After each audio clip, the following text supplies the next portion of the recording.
Hello everybody, welcome back. Today as well we have got you another video. In this video I'll show you how you can send crypto from Revolut to Bitget wallet. But before that, please do make sure to like our video, subscribe our channel, and yes, without any further delay, let's get started.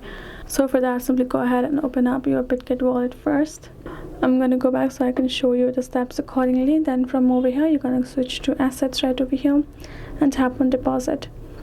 Choose deposit crypto and go ahead, choose the one, let's say USDT for example. Choose the network. Make sure the network is same as the one that you will use, the same network from your Revolut as well while doing the transaction.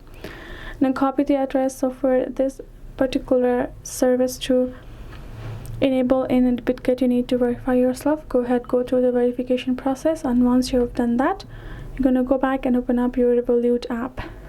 Once you open up your Revolut app, go ahead, go to the withdrawal or transfer section, and then go ahead, add in the USDT over there as well, because it has to be the same currency, and use the same network for the transfer, and then go ahead, enter the amount, paste the particular address over there, and review the information and confirm the transaction.